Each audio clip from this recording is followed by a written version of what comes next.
শনিবার বেলদায় তৃণমূলের প্রচার মঞ্চ থেকে বিজেপি সাংসদ দিলীপ ঘোষকে তোপ দাগেন অভিষেক বন্দ্যোপাধ্যায়। রবিবার অভিষেকের কেন্দ্রীয় বঞ্চনার অভিযোগের পাল্টা জবাব দেন তিনি। দিলীপ ঘোষ বলেন, কেন্দ্রের যদি বঞ্চনাই হতো তাহলে নেতাদের এত বাড়ি গাড়ি হলো কি করে?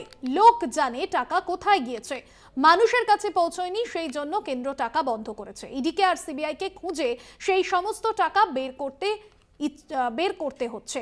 নেতাদের এত বাড়ি গাড়ি হলো কি করে? কেন্দ্রীয় বঞ্চনা নিয়ে যখন গতকালই প্রচার সভা থেকে একেবারে সরব হয়েছিলেন অভিষেক বন্দ্যোপাধ্যায়, তারপরেই পাল্টা নিশানা দিলীপ ঘোষের। প্রথমে আপনাদের শোনাবো গতকাল অভিষেক বন্দ্যোপাধ্যায় ঠিক কি বলেছেন। দিলীপ ঘোষ নিয়মিত যেটা করেছে সেটা হচ্ছে সকালবেলা কলকাতায় গিয়ে খালি ইকো পার্কে মর্নিং ওয়াক করেছে। আপনারা দেখেছেন তো, শরীরচর্চা আর মর্নিং ওয়াক। তা মর্নিং ওয়াক যদি কেউ করতে চায়, আপনি তাকে সাংসদ নেবেন, না বাংলার মেয়ে যে রাস্তায় থেকে আপনার জন্য কাজ করতে চায় তাকে সাংসদ হিসেবে নির্বাচিত করবেন? পাল্টা আজ দিলীপ ঘোষ কি বলেছেন শোনাবো। কেন্দ্রের যদি বঞ্চনা হতো, ওদের নেতাদের এত বাড়ি গাড়ি হলো কি করে, এত ব্যাংক ব্যালেন্স কি করে হলো, বাড়ি থেকে এত টাকা বেরোচ্ছে কি করে? সবই তো কেন্দ্রের পাঠানো টাকা।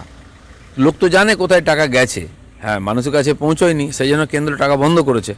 টাকা তো ঠিক জায়গায় চলে যাচ্ছে, সেটা এখন ইডিকে আর সিবিআইকে এসে খুঁজে সে সমস্ত টাকা বার করতে হচ্ছে। যে নেতার বাড়িতে যাচ্ছে সেখানেই কোটি কোটি টাকা পাওয়া যাচ্ছে।